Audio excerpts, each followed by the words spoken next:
Olá, pessoal, sejam bem-vindos, todos muito bem-vindos para a nossa aula de português para pessoas que falam inglês. É a nossa segunda aula hoje e este nível é o nível avançado. Eu vou falar bem devagar, mas vou falar apenas em português para que vocês possam me acompanhar. Se precisarem, tirem fotos e coloquem, por favor, as suas perguntas aqui embaixo nos comentários do YouTube, porque eu vou tentar responder todas na medida do possível nas próximas aulas. Esta é a nossa segunda aula. Eu tenho aqui este livro no qual eu estou me baseando agora nessas primeiras aulas neste livro. Depois nós iremos utilizar outros livros também, tá? E as nossas aulas sempre têm um conteúdo de história, de literatura, porque eu sou historiadora, sou formada em história, então eu procuro trazer esses conteúdos de história um pouco e também de literatura, que eu gosto muito, para as minhas aulas. Então, eu sou a Cíntia Campos, como vocês já me conhecem na primeira aula, né? Me conheceram da primeira aula. Quem não assistiu à primeira aula, pode ir aqui no YouTube, no meu canal, e dar uma olhada. Seria bom porque esta é a continuação da primeira aula e nós vamos primeiro começar com as correções das tarefas de casa, tá? Nós vamos corrigir hoje as tarefas da última aula. Da primeira aula nós estamos corrigindo agora e depois vamos continuar o nosso assunto. Então, Semana de Arte Moderna de 1922. Definição desta semana.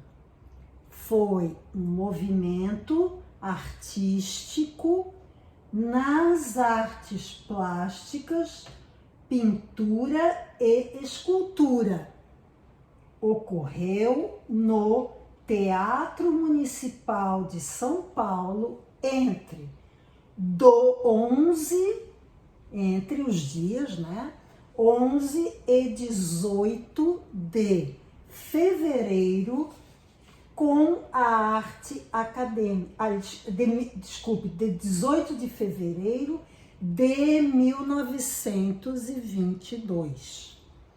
Houve um rompimento com a arte acadêmica, inaugurando assim uma revolução estética e o movimento modernista no Brasil. Então, a Semana de Arte Moderna de 1922, inaugurou o movimento modernista no Brasil. Durou só uma semana e aconteceu no Teatro Municipal de São Paulo, entre 11 e 18 de fevereiro de 1922, mas inaugurou um grande movimento que foi o movimento modernista brasileiro.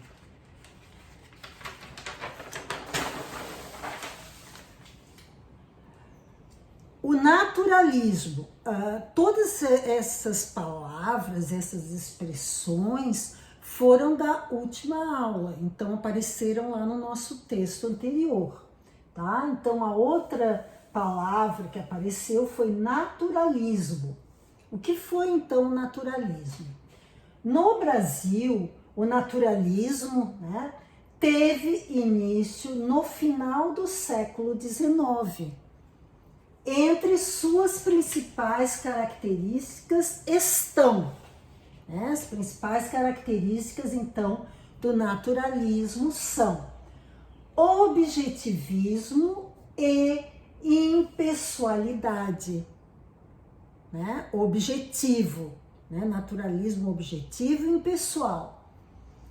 Os escritores passaram a enxergar na literatura um instrumento de denúncia social. Então, o naturalismo também envolveu denúncia social, né? Os problemas da sociedade eram denunciados, eram falados pelos naturalistas.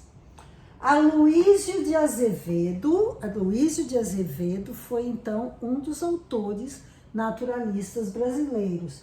O livro O Cortiço, no livro O Cortiço, ele mostra como a influência do meio e a força. Continuando falando aqui no Aloísio de Azevedo, e a força dos instintos determinam o comportamento das personagens ou dos personagens. Né? Então, o naturalismo, então no Cortiço, a força dos instintos, né? A influência do meio, né? É importante nessa definição do comportamento das personagens. A outra palavra que apareceu lá no nosso texto da aula passada foi parnasianismo. Então, o que foi o parnasianismo na literatura brasileira? Foi um movimento literário que revelou grandes nomes da poesia brasileira, né? Como Olavo Bilac, né? Grandes autores brasileiros conhecidos fizeram parte desse movimento parnasianista. Olavo Bilac, Alberto de Oliveira, Raimundo Correia e outros escritores que tinham em comum, agora vem as características do parnasianismo, tinham em comum o gosto pela estética das rimas, então rimando, né, a rima entre uma frase e outra, uma estrofe e outra. Então a rima é importante no parnasianismo. O parnasianismo surgiu como uma crítica ao romantismo, né? Então você tem aí o romantismo, que era um movimento lá europeu, que também teve repercussões no Brasil. E o parnasianismo foi uma crítica ao romantismo, né? Iniciou em 1882, então século XIX, né? Como nós vimos anteriormente, com a publicação da obra Fanfarras. Fanfarras é o nome da primeira obra parnasianista no Brasil, de Teófilo Dias.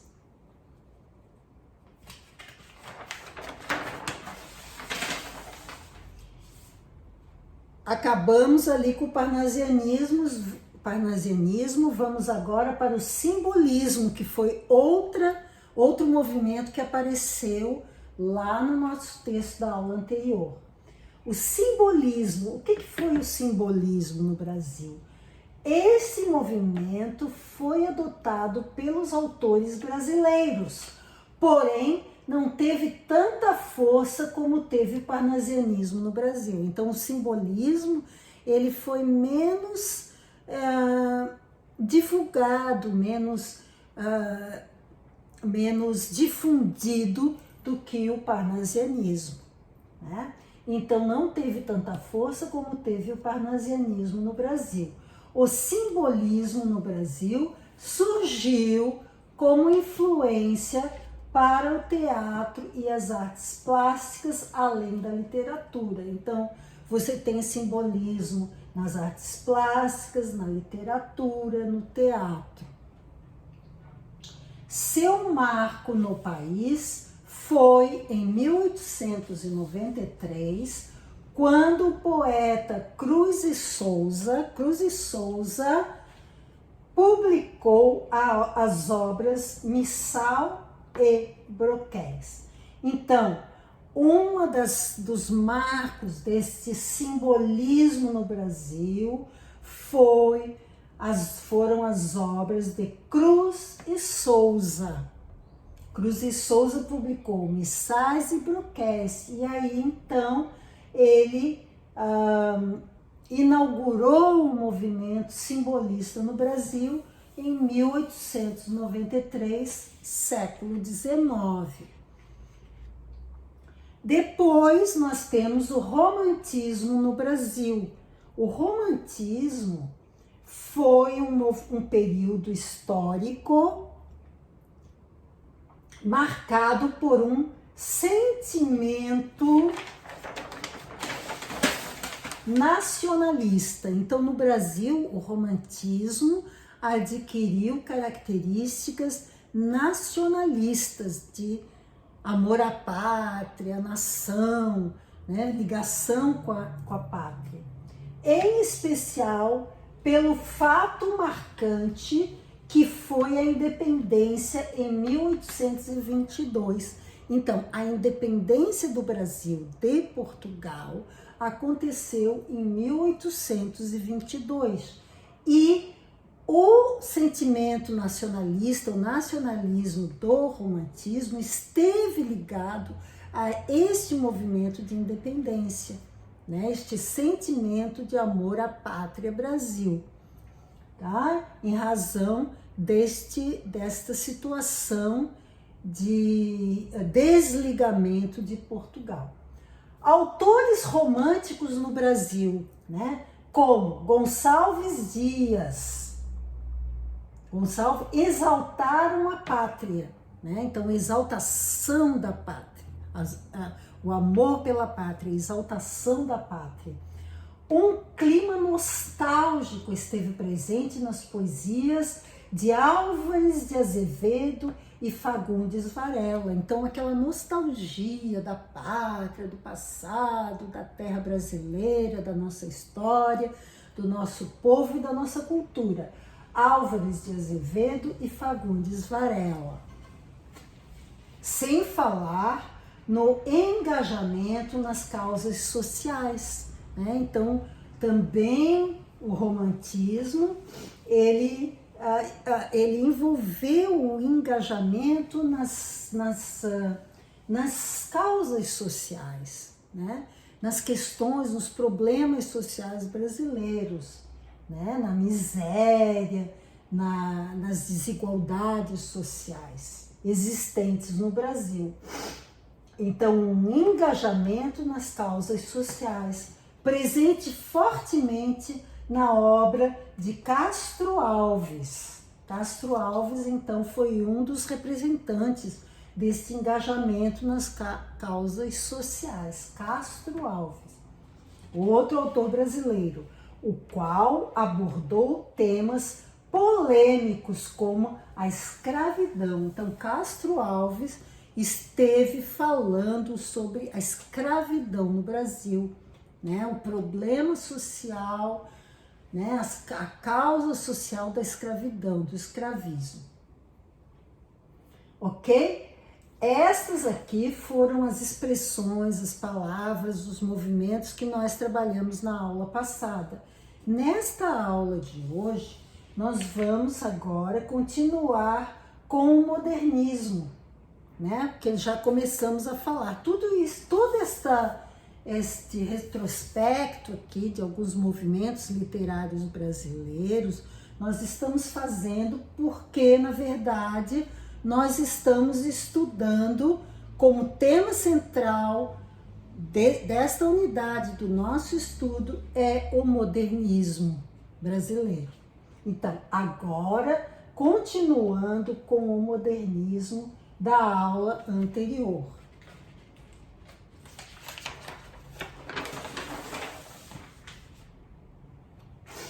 Continuando na definição de modernismo. O modernismo foi um movimento renovou,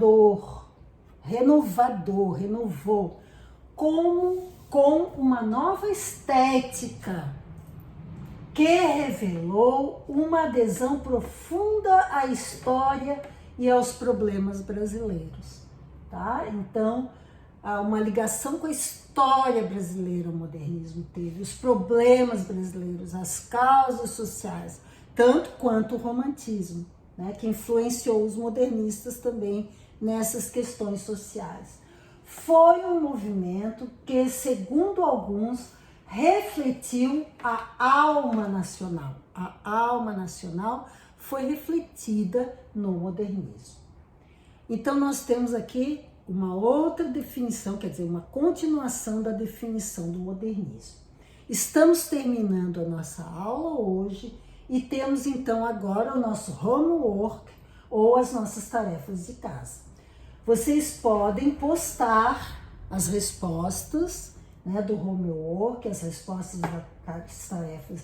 Vocês podem postar nos comentários do YouTube aqui abaixo. Então, são as seguintes tarefas de casa. Procurar nomes e obras de autores modernistas brasileiros nas artes plásticas e literatura. Nós vamos tratar de alguns deles na próxima aula, tá? Então, vocês procurem esses nomes, obras também, né? Procure se inteirar sobre alguns autores modernistas brasileiros e coloquem aqui